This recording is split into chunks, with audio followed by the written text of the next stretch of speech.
पापा ने कहा शशि को डॉक्टर बनाने के लिए अगर मेरे को सारा घर बेचना पड़ेगा तो मैं घर बेच के भी उसको डॉक्टर बनाऊंगा। लेकिन मैंने पापा का सपना तोड़ दिया क्योंकि मुझे आईएएस बनना था और किस्मत ने मेरे सपने तोड़ दिए और मैं आईएएस भी नहीं बन पाया। जगह जगह में जाके मैं जॉब ढूंढने लगा। लोगों ने कहा कि शशि आप ओवर क्वालिफाइड हो और मेरे को जॉब भी मिलना बंद हो गया। मैंने कैसे भी करके अपना बिजनेस स्टार्ट किया और आज हमारी कंपनी की टर्नओवर है लगभग। आज इस जोश टक के मन से मैं आपको अपनी कहानी बताऊंगा। मेरा नाम शशि भूषण है, मैं छपरा बिहार से हूँ। मैंने कंपनी खड़ी की है, मेरा कंपनी का नाम क्लिनिसिटी है जो आज पूरे इंडिया में हॉस्पिटल्स बनाती है और आज हमारी कंपनी की टर्नओवर है लगभग 100 करोड़ रुपया। तो चलिए आज इस जोश टक के मन से मैं अपनी कहानी आप तक पहुंचाता हूं। शुरू करते हैं छपरा से। मेरा पापा छपरा से थे, उनका जन्म छपरा में हुआ था। जब वो 6 महीने के थे तो उनकी मदर का डेथ हो चुका था। वो करते करते फिर वो अपने सिक्किम निकल गए, सिक्किम दार्जिलिंग साइड चले गए, वहाँ पे उन्होंने जॉब स्टार्ट किया। तो फिर उन्होंने क्या किया कि नौकरी को छोड़ दिया और उन्होंने भी एक बिजनेस स्टार्ट किया। तो जब मैं पैदा हुआ तो मेरे घर से गरीबी ऑलमोस्ट जा चुकी थी। बट हाँ, जो मैंने बिजनेस खड़ा किया है, मैंने 1 रुपया भी घर से नहीं लिया है। आज जो भी बिजनेस क्रिएट किया मैंने अपने बल पे बिजनेस क्रिएट किया। शुरुआत ऐसी होती थी कि जैसे पापा को डॉक्टर बनाना था। उन्होंने कहा था कि शशि को अगर डॉक्टर बनाना है तो अगर मेरे को सारा प्रॉपर्टी भी बेचना पड़े तो मैं शशि को प्रॉपर्टी बेच के भी डॉक्टर बनाऊंगा। मैं उस समय डर गया। मुझे ऐसा लगा कि मेरे 7 भाई बहन हैं और अगर पापा सब कुछ बेच देंगे तो हम लोग रोड पे आ जाएंगे। तो मैंने क्या किया, बिना पापा को बताए मैंने अपना स्ट्रीम चेंज कर लिया। मैं साइंस से कॉमर्स में कन्वर्ट हो गया वो साइन करके। उसके बाद जब रिजल्ट आने के बाद में जब टीचर्स आए मेरे घर पे, उन्होंने बोला शशि ने काफ़ी अच्छा काम किया रिजल्ट पे, उसने इंग्लिश में इतना स्कोर किया हुआ है, मैथमेटिक्स में इतना स्कोर किया हुआ है, अकाउंटेंसी में इतने आया। पापा शॉक हो गए। पापा बोले अरे अकाउंटेंसी में, वो तो फिजिक्स में कितना आया, केमिस्ट्री में कितना आया। तो टीचर बोले आपका लड़का तो कॉमर्स कर रहा है तो वो तो फिजिक्स पर ही नहीं रहा है। राइट। उस समय में क्या हो गया कि मेरे और पापा के रिलेशनशिप में थोड़े से इश्यूज हो गए। उन्होंने लगभग मुझसे बात करना ही छोड़ दिया। जैसे तैसे करके मैंने अपना 12th कंप्लीट किया। करने के बाद में पापा के पास गया, बोला पापा अब मेरे को आगे पढ़ना है, मेरे को बाहर जाना है। तो पापा ने मुझे बताया कि अब तुम पढ़ के क्या करोगे, ठीक है तुम अपना बिजनेस देखो, दुकान देखो, कोई फायदा नहीं है तुमको पढ़ा के। तो फिर मैं जिद करने लगा तो उन्होंने बोला कि चलो ठीक है। उन्होंने क्या किया कि मेरे को एक ट्रेन का टिकट खरीद के दे दिया। तब मैं सिक्किम में था। तो जब से ट्रेन का टिकट मिला, एक जनरल बॉगी का टिकट था, मेरे को आइडिया नहीं था, मैंने कभी ट्रेन पे ट्रैवल भी नहीं किया था, मैंने देखा भी नहीं था, मैं स्टेशन पे भी नहीं गया था, रेलवे स्टेशन। तो मैं क्या किया कि हिम्मत करके कैसे कैसे करके मैं ट्रैवल कर गया सिक्किम से सिलीगुड़ी। वहां से मैंने ट्रेन पकड़ ली जनरल। मेरे को ये तक आइडिया नहीं था कि रिजर्वेशन बॉगी क्या होती है, जनरल बॉगी क्या होती है, और मैं वो ट्रेन पे चढ़ गया। लोगों को लगा कि मजाक है, ये तो जा ही नहीं सकता। उन्होंने मजाक के तौर पे टिकट दे दिया था, बट मेरा जिद था कि मेरे को जाना है, पढ़ना है। तो मैं ट्रेन पे चढ़ गया। अब जैसे मैं चढ़ गया उसके बाद में मैं चला गया बनारस। वहां पे जाके मैंने बीएचयू में गया, मैंने एग्जाम देने का कोशिश किया, फॉर्म फिलअप करने की कोशिश किया। तो वहां पे मेरे को बहुत अच्छा एक नॉलेज मिला कि कैसे अकेले ट्रैवलिंग करते हैं, कैसे चीज़ों को ऑब्जर्व करते हैं, सीखते हैं, नए लोगों से मिलते हैं, प्लेटफॉर्म में कैसे खाया जाता है, सोता है। क्योंकि मेरे पास सिर्फ 1100 रुपये थे और शायद वो 1100 नोकिया 1100 की फ़ोन थी मेरे पास में। तो इस दौरान फिर क्या हो गया कि फिर मैं बीएचयू जैसे कंप्लीट कर लिया, मैं चला गया इलाहाबाद में। वहाँ पे भी मैंने सोचा कि एंट्रेंस एग्जाम दे देता हूँ, हो सकता है कि मेरी यहाँ पे एडमिशन हो जाए। मैंने वहाँ पे भी एडमिशन दिया। तो मेरे को एक आदमी मिले, मैंने उनसे बोला कि भैया यहाँ पे फॉर्म कैसे भरा जाता है। उन्होंने ये बताया कि शशि मैं तुमको हेल्प कर दूंगा कैसे कैसे फॉर्म भरना है। उसके बाद में वो अपने रूम पे लेके गए, जहाँ पे मैंने देखा कि वहाँ पे मेरे को एक आईएएस का माहौल मिला।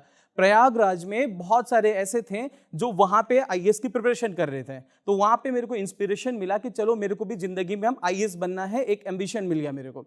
उसके बाद से फिर मैं क्या किया, वहाँ से ट्रैवल करके वापस मैं सिलीगुड़ी चला गया। सिलीगुड़ी जाने के बाद में मेरा एडमिशन हो गया है मद्रास क्रिश्चियन कॉलेज चेन्नई में, जो लगभग 1836 की कॉलेज है, काफ़ी अच्छी कॉलेज थी। मैंने अपनी पढ़ाई लिखाई वहाँ से की, ग्रेजुएशन वहाँ से कंप्लीट किया और अच्छे नंबर से मैं पास हुआ। मेरे को लगा था कि मेरे को बहुत नॉलेज है, सब कुछ आता है। एंड मेरे दो कंपनी में प्लेसमेंट हुई थी, गोल्डमैन सैक में और डेलोइट्स में। मैंने वो प्लेसमेंट मैंने छोड़ दिया क्योंकि मेरे को जाना था आईएएस करने के लिए। फिर मैं दिल्ली ट्रैवल किया। जैसे मैं दिल्ली पहुंचा, वहाँ पे जब मैं लोगों से मिला, जब उनसे बात किया तो उनकी बातें मेरे को समझ में नहीं आती थी, सब कुछ मेरे सिर के ऊपर चला जाता था। तो फिर मैंने सोचा कि नहीं, करना है तो करना है। तो अब यहाँ से मेरी एंटरप्रेन्योरशिप जर्नी स्टार्ट हुई। तो क्या हुआ कि मैं आईएएस का प्रिपरेशन कर रहा था। मैंने 2 साल मैंने कंटिन्यू प्रिपरेशन किया, मैंने प्रीलिम्स क्लियर किया, मैं मेंस तक भी गया हूँ। मैंने सिविल सर्विस का प्रिपरेशन 2012 में मैं गया और 12 से मैंने तैयारी की। तो फर्स्ट अटेम्प्ट में तो मेरा कुछ भी नहीं हुआ क्योंकि मेरे को कुछ चीज़ें समझ में ही नहीं आ रही थी। फिर उसके बाद में मैंने 1 साल ब्रेक करके दूसरा अटेम्प्ट दिया। 14 और 15 में मैंने कंटिन्यू अटेम्प्ट दिए, 2 अटेम्प्ट। उस अटेम्प्ट में 14 में मैंने प्रीलिम्स किया और 15 में मेरा प्रीलिम्स और मेंस हो गया, बट किसी कारण से मैं इंटरव्यू से हट गया। उसके बाद में मैं चला गया सिलीगुड़ी। सिलीगुड़ी जाने के बाद में मेरे माता पिता ने बोला कि शशि तुम इतने साल से बाहर रह रहे हो, कुछ समय तुम सिलीगुड़ी में बिता लो। तो मैं बोला कि चलो ठीक है, सिलीगुड़ी में रहते हैं। तो जैसे मैं रहने लगा, उसके बाद से क्या हुआ कि एक दिन मेरी मम्मी ट्रैवल कर रही थी, सिक्किम जा रही थी। तो मैंने क्या किया कि मम्मी को एक फ्रूटी और पानी का बोतल खरीद के दे दिया। मैं बोला मम्मी ये देना, रास्ते में तुम खाते पीते जाना। फिर मेरे फादर ने ये चीज़ बोला कि शशि तुम ऐसा करो, तुम अपने पैसे से दो, मेरे पैसे से क्यों दे रहे हो। उन्होंने मजाक के तौर पे बोला, बट वो बातें मेरे को लग गई। मेरे को लगा नहीं है, ये पॉइंट तो जेन्युइन है, अभी ये चीज़ हो गया तो मेरे को कुछ सोचना चाहिए। तो मैं जॉब ढूंढने लग गया और मैंने लोकल टाउन में एक हॉस्पिटल है, लोकल छोटा सी डायग्नोस्टिक सेंटर है, वहाँ पे मैंने ज्वाइन कर लिया। जैसे मेरी ज्वाइनिंग वहाँ पे हो गई तो जैसे से मैं क्या किया कि वहाँ पे मैंने सब कुछ सीखना चालू कर दिया कि अकाउंट्स कैसे देखते हैं, ऑडिट कैसे देखते हैं, उसके बाद से एक्सरे कैसे करते हैं, लैब में टेस्टिंग कैसे करते हैं, अल्ट्रासाउंड कैसे करते हैं। तो मैं इन सब चीज़ों को सीखने लग गया, मेरे को हेल्थ केयर समझ में आने लग गया। तो एक पैशन हो गया, डेडिकेशन हो गया। मेरे को लगा कि यहाँ से हम लोग काफ़ी चीज़ें आगे बढ़ा सकते हैं और काफ़ी सारा कुछ कर सकते हैं। तो जैसे मैंने ज्वाइन किया तो मेरी पहली सैलरी थी 9,000 रुपीज़। उसके बाद से फिर क्या हुआ कि धीरे धीरे मैंने कभी सैलरी के लिए बात भी नहीं किया क्योंकि मेरे को पता था कि काम करते जाओ, पैसा खुद ब खुद आएगा अगर आना होगा तो, राइट। तो मैं 9,000 रुपये से मेरे को 3 महीने के अंदर में उन्होंने 25,000 देना चालू कर दिया। फिर आफ्टर 6 मंथ या 8 मंथ्स के बाद में मेरी सैलरी 50,000 हो गई। तो ऐसे करते करते मैंने 2015 अक्टूबर में उस कंपनी को ज्वाइन किया और मैंने शायद 2018 में उस कंपनी को रिज़ाइन कर दिया। उन्होंने बोला कि शशि आपको काफ़ी ज़्यादा ग्रोथ भी दे सकते हैं, बट मेरे को लगा कि दिस इज़ द टाइम कि अपना कुछ किया जाए, राइट। तो उस टाइम पीरियड में मैंने अपने कंपनी सेट किया जिसका नाम है क्लिनिसिटी। क्लिनिसिटी करता क्या है, बेसिकली क्या करता है कि वो रेडीमेड हॉस्पिटल्स बना के रन करता है अक्रॉस इंडिया। फॉर एग्जांपल अगर आज आप डॉक्टर हो या बिजनेसमैन हो, आपको खुद का हॉस्पिटल चाहिए या फिर आपको खुद का क्लिनिक चाहिए, तो आपको कुछ नहीं करना है, बस हमें खाली ज़मीन दे देना है। उस ज़मीन के ऊपर में हम लोग पूरा आर्किटेक्ट डिज़ाइन करेंगे, उस पर मैन पावर लेके आएंगे, लाइसेंसिंग का कंप्लीट काम करेंगे, आपको फाइनेंशियल सपोर्ट देंगे, मैन पावर देंगे और बिजनेस कैसे रन होती है आपको 6 मंथ रनिंग करके वो हम लोग हैंड ओवर कर देंगे। तो शुरुआती दौर में फिर मैं क्या किया कि मैं बिहार चला गया। मेरे को लगा कि अगर मैं बिहार में हॉस्पिटल बनाना चालू कर दूंगा तो इंडिया के हर एक कोने में बना सकता हूँ। मैंने अपनी जर्नी स्टार्ट की। मैंने पूर्णिया में मैं गया तो मैं बोला कि सर मेरे को हॉस्पिटल बनाना है, मेरी कंपनी की प्रोफाइल ऐसी ऐसी है। तो लोग ने बोला कि यार आपने तो कुछ काम उम नहीं किया है, आप पे कॉन्फिडेंस है but we can not give you entire project. तो इस चक्कर में क्या हुआ, किसी के कोई बोलता था आप वेबसाइट बना दो, क्योंकि हम लोग रेडीमेड सॉल्यूशंस लेके जाते थे। हम लोग वेबसाइट भी बना देंगे, लोगो भी बना देंगे, एवरीथिंग कर देंगे हॉस्पिटल से रिलेटेड जो भी है। तो कोई बोलता था वेबसाइट बना दो, कोई बोलता था एक छोटा सा रूम डिजाइन कर दो, बट हमने हिम्मत नहीं हारा क्योंकि बिहारी है, बिहारी हिम्मत हार नहीं सकते, राइट।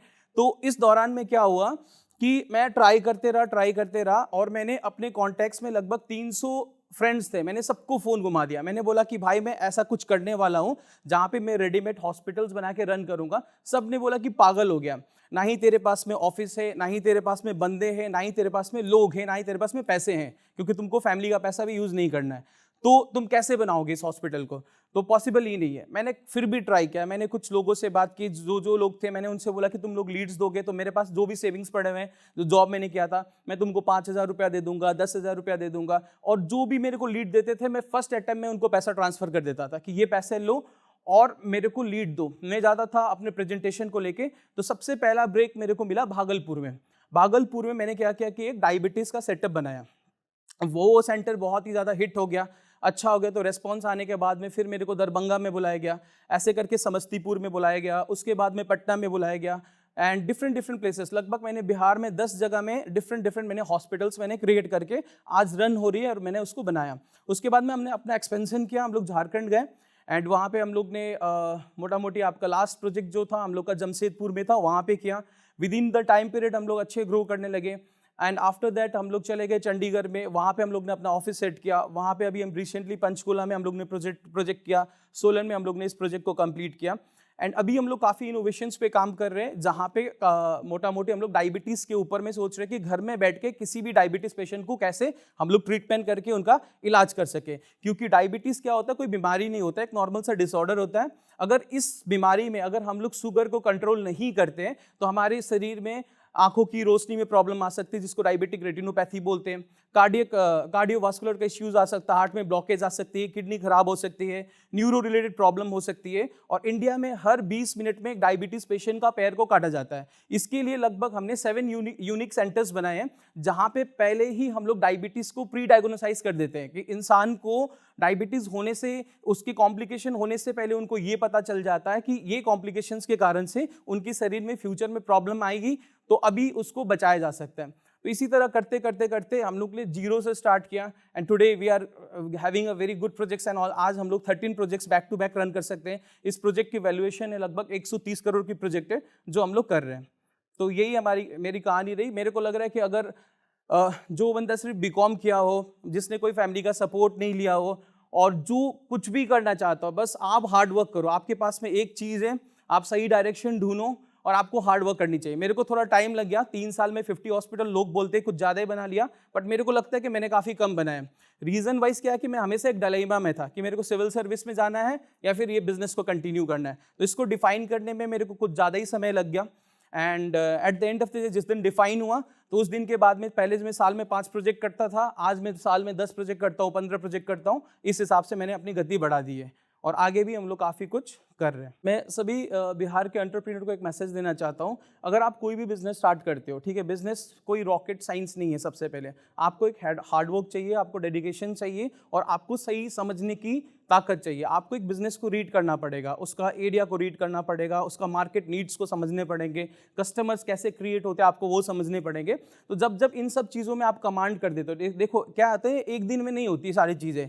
आपको क्या करते कि अगर आप काम करते जाओगे, आज अगर मैंने पूर्णिया में वो छोटा सा वेबसाइट का काम नहीं उठाता या फिर किसी डॉक्टर का एक छोटा सा रूम डिज़ाइन नहीं करता, तो आज मैं उतना पैशनेट नहीं होता कि कैसे लैब बना दूं, कैसे ऑपरेशन थिएटर डिज़ाइन कर दूं, कैसे आईसीयू बना दूं। ठीक है, तो शुरुआत कई छोटे लेवल से होती है और जैसे जैसे आपके पास में काम आते जाएगा वैसे वैसे आपका समझ बढ़ते जाएगा, आप और डेडिकेटेड होते जाओगे और आप रिसर्च करते जाओगे और एग्जीक्यूशन लेवल तक लेके जाओगे। बस आपको ऑनेस्ट रहना है, हार्ड वर्क रहना, हार्ड वर्किंग से कभी पीछे नहीं रहना है। बाकी तो फिर ब्लेसिंग्स होती है ईश्वर की। इसने ढेर सारा इंस्पायरिंग स्टोरी एक से एक बढ़ के बिहारी के एकरा पर देखेला मिलतो। एकरा नाम है जोश टॉक्स बिहार। तो जोश टॉक बिहार के भाई बढ़िया से सब्सक्राइब कर ले हूँ, घंटा उंटा दबा दे हूँ कि नोटिफिकेशन आते रहे। अरे जब मन होले उदास तक खोल लेल की जोश टॉक बिहार, ओकर बाद देखल के मन के तरोताजा कैल के एकदम मोटिवेशन लेल के काम शुरू कैल के सफलता कैसे नहीं मिलते, एकदम मिलते झंडा गाड़ देबू।